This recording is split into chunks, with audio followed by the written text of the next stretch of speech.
신이 인간을 위해 불을 훔쳤습니다. 그리고 벌을 받았습니다. 매일 독수리가 날아와 간을 쪼아 먹었습니다. 밤이면 간이 다시 자랐고 아침이면 또 쪼아 먹혔습니다. 영원히 어둠이 내리고 별이 뜨는 밤, 전기수야화가 시작됩니다. 오늘 밤부터는 다른 이야기가 시작됩니다. 제우스의 심판, 오만한 자, 신을 속인 자, 금기를 어긴 자들에 대한 처벌. 그 첫 번째는 프로메테우스입니다. 프로메테우스는 티탄이었습니다. 크로노스와 같은 세대. 하지만 티타노마키아 때 프로메테우스는 제우스의 편에 섰습니다. 프로메테우스는 미리 볼 수 있었습니다. 이름 자체가 미리 아는 자라는 뜻이었습니다. 제우스가 이길 것을 미리 알았습니다. 그래서 티탄의 편이 아니라 올림포스의 편에 섰습니다. 전쟁이 끝나고 제우스가 왕이 되었습니다. 티탄들은 타르타로스에 갇혔지만 프로메테우스는 자유로웠습니다. 제우스의 편에 섰으니까요. 프로메테우스에게는 한 가지 특별한 것이 있었습니다. 인간을 사랑했습니다. 프로메테우스가 직접 흙으로 인간을 빚었다는 이야기도 있습니다. 진흙을 반죽하고 형태를 만들고 숨을 불어넣어 인간을 만들었다고. 사실이든 아니든 프로메테우스는 인간을 아꼈습니다. 인간은 나약했습니다. 사자처럼 강하지도 않았고 독수리처럼 날 수도 없었고 물고기처럼 바다에서 살 수도 없었습니다. 털이 없어 추위에 약했고 발톱이 없어 싸움에 약했고 날개가 없어 도망치기도 어려웠습니다. 하지만 프로메테우스는 인간에게서 가능성을 보았습니다. 두 발로 서서 하늘을 올려다보는 존재, 손으로 도구를 줄 수 있는 존재, 생각하고 기억하고 꿈을 꿀 수 있는 존재. 프로메테우스는 인간을 돕기 시작했습니다. 가축 기르는 법을 가르쳤습니다. 별을 보고 계절을 읽는 법을 가르쳤습니다. 숫자 세는 법과 글자를 쓰는 법까지. 다른 신들은 인간을 하찮게 여겼습니다.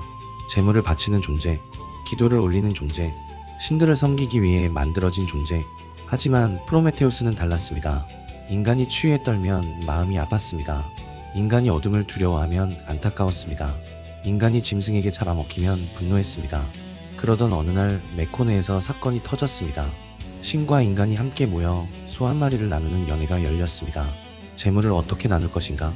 어떤 몫이 신에게 가고 어떤 몫이 인간에게 가는가? 프로메테우스가 소를 두 부분으로 나눴습니다.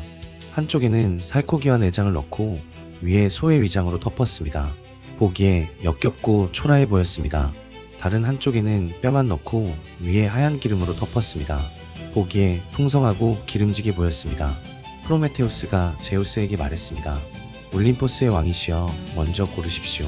제우스는 기름지고 풍성해 보이는 쪽을 골랐습니다. 기름을 걷어내자 하얀 뼈만 나왔습니다. 제우스가 속은 것입니다. 인간에게는 살코기가 돌아갔습니다. 제우스의 눈이 번개처럼 빛났습니다. 속았다는 것을 알아차렸습니다. 하지만 이미 선택한 뒤였습니다. 신이 선택을 번복할 수는 없었습니다. 제우스는 분노를 삼키며 말했습니다. 좋다. 인간이 고기를 가져라. 하지만 불은 없다. 인간에게 불을 주지 않겠다. 고기가 있어도 구울 수 없을 것이다. 이것이 제우스가 인간에게서 불을 빼앗은 이유였습니다. 프로메테우스의 속임수에 대한 포복. 인간에게는 고기는 있지만 불이 없었습니다. 인간에게는 불이 없었습니다. 불은 신들의 것이었습니다. 올림포스의 화로에서 타오르는 신성한 불. 인간은 불을 가질 자격이 없다고 제우스는 생각했습니다. 불이 없으면 인간은 날 것을 먹어야 했습니다. 밤의 어둠 속에서 떨어야 했습니다. 추운 겨울에 얼어 죽었습니다. 불이 없으면 인간은 쇠를 녹일 수 없었고 도구를 만들 수 없었고 문명을 세울 수 없었습니다. 불이 없는 인간은 짐승과 다를 바 없었습니다. 프로메테우스는 제우스에게 부탁했습니다. 인간에게 불을 주십시오. 인간이 추위에 떨고 있습니다. 어둠 속에서 짐승에게 잡아먹히고 있습니다. 제우스는 거절했습니다. 인간에게 불을 주면 인간이 강해진다. 강해진 인간은 신을 두려워하지 않게 된다. 신을 두려워하지 않는 인간은 신을 섬기지 않는다. 안 된다. 제우스의 거절은 단호했습니다. 불을 준다는 것은 인간에게 힘을 준다는 것이었습니다. 제우스는 인간이 힘을 가지는 것을 원하지 않았습니다.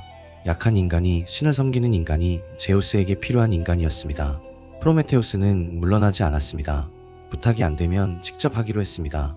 훔치기로 한 것입니다. 올림포스의 불을. 프로메테우스는 올림포스에 올라갔습니다. 티탄이었지만 자유롭게 올림포스를 드나들 수 있었습니다. 제우스의 편에 섰던 공로가 있었으니까요. 누구도 프로메테우스를 의심하지 않았습니다. 프로메테우스는 회양 줄기를 가져갔습니다. 회양, 길고 속이 빈 줄기. 겉은 마른 것처럼 보이지만 속에 불씨를 넣으면 오래도록 꺼지지 않는 식물. 프로메테우스는 밤을 기다렸습니다. 신들이 연애를 벌이고 술을 마시고 노래를 부르는 밤.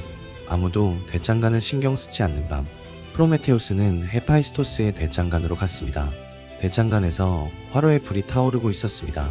신들의 불, 올림포스의 불. 프로메테우스는 회양줄기 속에 불씨를 넣었습니다. 조용히, 아무도 모르게 심장이 빠르게 뛰었습니다. 미리 아는 자, 이것이 어떤 벌을 가져올지 프로메테우스는 알고 있었습니다. 알면서도 손을 멈추지 않았습니다. 불씨가 회양줄기 속에서 조용히 타올랐습니다. 연기도 나지 않았습니다. 빛도 새어나오지 않았습니다. 완벽했습니다. 프로메테우스는 그것을 옷 안에 감추고 올림포스를 내려왔습니다. 인간 세상으로 프로메테우스가 인간에게 불을 건넸습니다. 인간이 처음으로 불을 보았습니다. 뜨거웠습니다. 밝았습니다. 인간의 손이 떨렸습니다. 두려웠지만 따뜻했습니다. 인간은 불 앞에서 울었습니다. 태어나서 처음으로 따뜻한 것을 느꼈기 때문이었습니다. 프로메테우스가 가르쳐 주었습니다. 이것으로 고기를 구워라. 이것으로 밤을 밝혀라. 이것으로 추위를 이겨라. 이것으로 쇠를 녹이고 도구를 만들어라. 그리고 이 불을 절대 꺼뜨리지 마라. 인간이 불을 피웠습니다. 처음으로 한 마을에서 불이 피어올랐습니다. 그 불이 옆 마을로 옮겨졌습니다. 또 옆 마을로, 또 옆 마을로. 인간 세상 전체에 불이 퍼졌습니다. 어둠이 물러났습니다. 짐승들이 물러났습니다. 추위가 물러났습니다. 인간이 고기를 구워 먹었습니다. 날 것이 아닌 뜨겁고 부드러운 음식을 처음으로 먹었습니다. 인간이 횃불을 들고 밤길을 걸었습니다. 어둠이 더 이상 무섭지 않았습니다. 인간이 쇠를 달구고 칼을 만들고 쟁기를 만들고 집을 짓기 시작했습니다. 토기를 구웠습니다. 벽돌을 만들었습니다. 배를 만들었습니다. 불이 인간의 모든 것을 바꾼 것입니다. 인간은 더 이상 짐승이 아니었습니다. 하지만 올림포스에서 제우스가 내려다보고 있었습니다. 어둠이었던 인간 세상에 빛이 켜진 것을, 여기저기서 연기가 피어오르는 것을, 인간이 불을 가진 것을. 제우스의 눈이 번개처럼 빛났습니다. 누구냐? 누가 인간에게 불을 주었느냐? 제우스는 곧 알아냈습니다. 프로메테우스, 올림포스의 불을 훔쳐 인간에게 준 자. 제우스의 분노는 극에 달했습니다. 연인에 대한 분노가 아니었습니다. 헤라의 질투 같은 분노가 아니었습니다. 이것은 왕의 분노였습니다. 질서를 어긴 자에 대한 처벌, 신의 것을 훔친 자에 대한 심판. 프로메테우스가 한 번도 아니고 두 번이나 제우스를 속인 것입니다. 메코네에서 뼈를 속여 고르게 만들고 이제 불까지 훔쳤습니다. 제우스는 프로메테우스만 벌하는 것으로는 부족하다고 생각했습니다. 인간에게도 벌을 내리기로 했습니다. 그것이 다음 밤에 들려드릴 이야기, 판도라입니다. 하지만 먼저 프로메테우스의 벌부터. 제우스는 프로메테우스를 붙잡았습니다. 프로메테우스는 저항하지 않았습니다. 이것이 어떤 결과를 가져올지 미리 알고 있었으니까요. 미리 아는 자니까요. 프로메테우스에게는 동생이 있었습니다. 에피메테우스, 나중에 아는 자라는 뜻입니다. 형은 미리 알았고 동생은 나중에 알았습니다. 프로메테우스는 불을 훔치기 전부터 자기가 받을 벌을 알고 있었습니다. 에피메테우스는 형이 벌을 받은 뒤에야 그것이 얼마나 끔찍한 것인지 알게 됩니다. 프로메테우스는 알면서도 훔친 것입니다. 인간을 위해 제우스가 명령했습니다. 프로메테우스를 코카서스 산으로 끌고 가라. 가장 높은 바위에 묶어라. 쇠사슬로, 절대 풀리지 않는 헤파이스토스가 만든 쇠사슬로. 헤파이스토스가 쇠사슬을 만들었습니다. 올림포스 최고의 대장장이가 올림포스 최고의 쇠사슬을 만든 것입니다. 프로메테우스가 불을 훔친 바로 그 대장간에서 헤파이스토스는 프로메테우스에게 미안했습니다. 프로메테우스를 존경했으니까요. 하지만 제우스의 명령을 거부할 수는 없었습니다. 헤파이스토스는 눈물을 흘리며 쇠사슬을 만들었습니다. 프로메테우스가 코카서스 산의 바위에 묶였습니다. 세상에서 가장 높고 가장 춥고 가장 외로운 곳, 세상의 끝, 구름보다 높은 바위, 바위에 등을 대고 팔과 다리가 쇠사슬로 묶였습니다. 쇠사슬이 살에 파고들었습니다. 움직일 수 없었습니다. 고개도 돌릴 수 없었습니다. 하늘만 보였습니다. 끝없이 넓은 차가운 하늘, 바람이 살을 내는 것처럼 불었습니다. 눈이 얼굴 위에 쌓였습니다. 프로메테우스는 홀로 매달려 있었습니다. 그리고 제우스는 형벌을 내렸습니다. 독수리 한 마리를 보냈습니다. 거대한 독수리, 날개를 펼치면 바위 전체를 덮을 만큼 큰 제우스의 독수리. 그림자만으로도 하늘이 어두워지는 독수리. 매일 아침 톡수리가 날아왔습니다. 처음에는 점 하나였습니다. 하늘 저 먼 곳에 검은 점. 그 점이 점점 커졌습니다. 날개가 보이고 부리가 보이고 발톱이 보였습니다.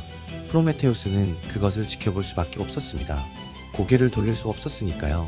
눈을 감을 수는 있었지만 소용없었습니다. 날갯짓 소리가 들렸고 바람이 불었고 발톱이 배 위에 내려앉는 것이 느껴졌습니다. 독수리가 프로메테우스의 배 위에 앉았습니다. 무겁고 차갑고 날카로운 발톱 그리고 부리로 프로메테우스의 간을 쪼아먹기 시작했습니다. 산채로 천천히 프로메테우스는 비명을 질렀습니다. 코카서스 산이 울렸습니다. 하늘까지 닿는 비명이었습니다. 하지만 아무도 듣지 못했습니다. 세상이 끝이었으니까요. 톡수리의 부리가 살을 뚫고 간을 찢었습니다. 한 조각 한 조각 뜯어먹었습니다. 프로메테우스는 신이었습니다. 신은 죽지 않습니다. 고통은 느끼지만 죽지 않습니다. 의식이 있는 상태로 간이 뜯기는 것을 느꼈습니다. 톡수리가 간을 다 먹고 날아갔습니다. 프로메테우스의 배에는 피투성이 구멍만 남았습니다. 하지만 밤이 되면 간이 다시 자랐습니다. 신의 몸이었으니까요. 밤새 고통 속에서 간이 재생되었습니다. 살이 차오르고 피가 먹고 간이 원래 크기로 돌아왔습니다. 그리고 아침, 독수리가 다시 날아왔습니다. 어제와 같은 독수리, 어제와 같은 바위, 어제와 같은 간, 또 쪼아 먹혔습니다. 하루도 빠지지 않았습니다. 비가 와도 눈이 와도 바람이 불어도 독수리는 매일 왔습니다. 1년이 지나도 10년이 지나도 100년이 지나도 1000년이 지나도 프로메테우스는 바위에 묶인 채 매일 간을 쪼아 먹혔습니다. 계절이 바뀌었습니다. 봄이 오면 산에 꽃이 피었지만 프로메테우스는 꽃을 볼 수 없었습니다. 여름이 오면 태양이 바위를 닳고 쇠사슬이 살을 태웠습니다. 가을이 오면 찬바람이 독수리가 뜯어낸 상처를 스쳤습니다. 겨울이 오면 눈이 몸 위에 쌓이고 피가 얼었습니다. 그리고 매일 아침 독수리가 왔습니다. 한 해도 빠지지 않았습니다. 하루도 빠지지 않았습니다. 프로메테우스를 찾아오는 것은 독수리뿐이었습니다. 아무도 이 산 꼭대기까지 올라오지 않았습니다. 아무도 프로메테우스에게 말을 걸지 않았습니다. 바람소리와 독수리 날갯짓과 자기 자신의 비명, 그것이 프로메테우스가 듣는 전부였습니다. 하지만 프로메테우스는 후회하지 않았습니다. 인간 세상을 내려다보면 불이 보였습니다. 밤마다 인간의 마을에서 불이 켜졌습니다. 인간이 불로 고기를 구워 먹고 있었습니다. 인간이 횃불로 어둠을 밝히고 있었습니다. 인간이 불로 쇠를 녹여 도구를 만들고 있었습니다. 인간이 문명을 세우고 있었습니다. 프로메테우스가 준 불로 프로메테우스는 간이 뜯기는 고통 속에서도 웃었습니다. 인간이 살아있으니까, 인간이 불을 가졌으니까 그것으로 충분했습니다. 아이스킬로스는 프로메테우스의 말을 이렇게 전합니다.